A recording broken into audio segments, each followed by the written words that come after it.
Welcome back to the channel, guys. Thank you for tuning in. If you're new to the channel, welcome. So how do you go about getting a V-taper physique, right?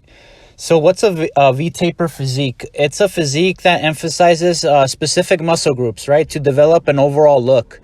So in a V-taper physique, the shoulders, the back, the upper back, right, just the back in general, the arms are well defined, and you have a small waist, right? Not to neglect the chest, the upper chest in particular, and developing that area that is often neglected, makes the overall look. So all these things come together and they form this upside down triangle looking physique, right? Where the shoulders are broad, you have a broad back, you have well defined sculpted arms, and you have a small waist, right? So this physique is similar to how Tyler Durden looks in the movie Fight Club, right? If you've ever seen the movie Fight Club, that's one example.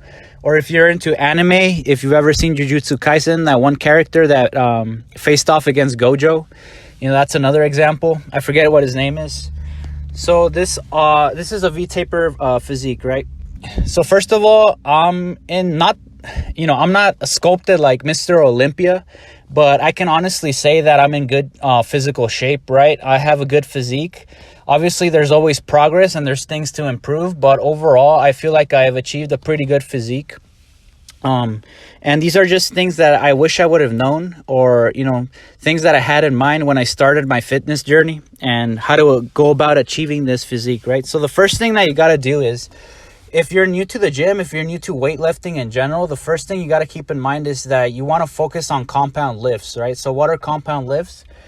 Compound lifts are exercises that target multiple muscle groups, right? So exercises for the upper body, for example, like pull-ups, like dips, bench presses, incline bench, overhead presses, a variation of rows, right? These exercises are excellent and they target multiple muscle groups at once, right? For the lower body, exercises like squats, right? Hack squats, lunges, deadlifts, all these exercises are excellent and they target multiple muscle groups. So that's the first thing that I would advise you to do if you're, just getting back into shape, or even if you've been lifting for a while and you haven't seen any progress. Focus on compound lifts. Isolation exercises, in my opinion, are for later on. Obviously, you can incorporate them into your routine, but I think those are just things that come later, right? Once you build the base, once you build a good foundation, a good frame, then you can start working on the really weak spots, right? Like if you see that your calves are a little small or they need improvement, you can start doing specific isolation exercises, right? Not to say that you can't be doing those along with your compound lifts, right? But again, your main focus should be on compounds.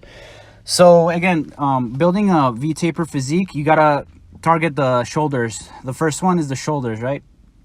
So the best exercises that I found, to really develop shoulders, or at least in my experience, are two. Shoulder presses and lateral raises. Shoulder presses, always focusing on good form for any exercise that you do, right? Good form and technique over everything. Pick a weight that is comfortable for you to lift, but challenges you at the same time, right? Not something that it's not overly heavy, right? And you're struggling to just pick off the ground. Always pick a weight that's, within that range, right? Not too comfortable, but not over the top. So shoulder presses work excellent, and lateral raises. Lateral raises really made a difference. Going lower on the weights, right? And focusing on, again, getting a good amount of reps in for this exercise really made the deltoids to really start getting defined and grow. So these two exercises I would highly recommend for shoulders. For back, the number one exercise that I would recommend you do is just pull-ups, right? Pulling yourself using your own body weight, right? Doing a variation of pull-ups and just focusing on improving your technique and your form and getting to at least 10 reps in the pull-up range, right? So obviously not everybody has the strength to do a pull-up, and when they start off, pull-ups are definitely a very challenging exercise and they require a lot of great strength. So if you can't do a pull-up, find an assisted pull-up machine in your gym, or do assisted pull-ups with a band. Figure out a way to get those reps in and start building up that strength. Pull-ups are probably the number one exercise that, built my back. So I would highly recommend them. And there's a trick to doing pull-ups if you want to target your back, or if you want to target your arms, or your biceps. If you want to target your back, and I got this from a YouTuber called Fortress. Highly recommend his content. He doesn't post as much anymore, but it's a great channel. So the thing that he mentioned in this video is that if you want to target your back when doing pull-ups, is you try to bring your elbows to your back, right? When you're doing the pulling motion up, you do your best to try to connect basically your elbows to your back, right? You put that focus on the elbow to the back, and that targets your back. If you want to target your arms, if you want to target your biceps, you put the connection between the wrists and the shoulder, right? So you try to bring your wrists towards your shoulders when you're doing the pulling motion, when you're doing the pull-up, right? And this works wonders, and it works really well. For chest, honestly, just doing push-ups and controlled push-ups, right? It's not about just repping out, like 100 push-ups at a time. If you have the strength to do so, then great. But just really focusing on the entire motion of the movement, right? Bringing yourself slowly down, right? And then holding the tension and then bringing yourself slowly back up. I found this to work really well for the chest. And doing incline bench presses for the upper chest, right? So the combination of push-ups and incline bench presses, you can always do incline dumbbell press as well, but I personally do the incline bench press. These two exercises, again, work really well in sculpting a well-defined chest, right? So those are the exercises that I would recommend for chest. For arms, obviously doing a variation of curls, bicep curls, right? Hammer curls. But one exercise that really works well for the arms and for the biceps is the close grip palms up pull down, right? I got this exercise from Mike Mentzer, right? Mike Mentzer was a very famous bodybuilder, very intelligent guy, and I highly recommend his work. That's how I found out about this exercise, and it works really well for just developing the arms and the biceps, right? For triceps, you can always do tricep push downs. They work really well in targeting the triceps. And of course, dips. Mike Mentzer called the dip the upper body squat, and for good reason, right? I agree with him. Dips are excellent, and they are a very unique exercise, right?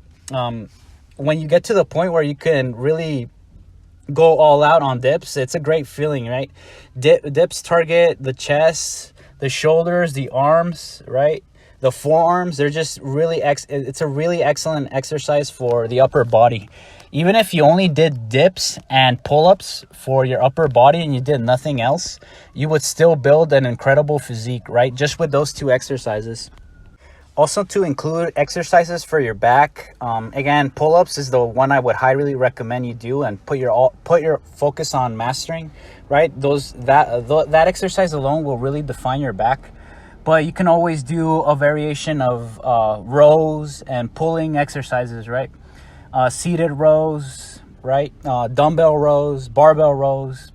Anything that involves rowing or pulling yourself up to something, right, is excellent for your back. Obviously, diet plays a huge role, and it's as important as the exercise that you do, right? So if you're looking to gain weight, if you're looking to put on some muscle, you have to be in a caloric surplus, and that basically means being 200 to 300 calories above your maintenance level of calories. So what's your maintenance level of calories? What does that mean? That just means the amount of food, the amount of calories that you burn through a day without losing weight or without gaining weight, right? So it's just your maintenance level of calories to stay at the current body weight that you're at. So if you want to gain muscle, you got to be a little bit above that, right? So figure out what your maintenance level is, and then go 200 to 300 calories above, right? You don't have to be, super over the top. Like you see so many fitness YouTubers and people just doing in general, right? They have these crazy bulking stages, right? Where they eat 2,000 calories above their maintenance level.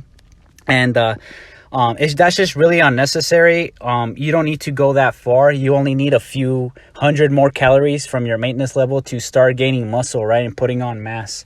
Obviously, the food that you consume has a huge role in, you know, how fast and how your progress develops, right? So try to eat a well-balanced diet, a clean diet. That doesn't mean that you need to skip up, you need to skip on cheat days every now and then, but just have your diet be overall healthy, right? And there's plenty of information out there to, formulate a game plan when it comes to diet, right? And it just takes a little common sense as well, right? Just eat whole foods, try to keep the processed stuff down, and just, again, eat a well-balanced diet.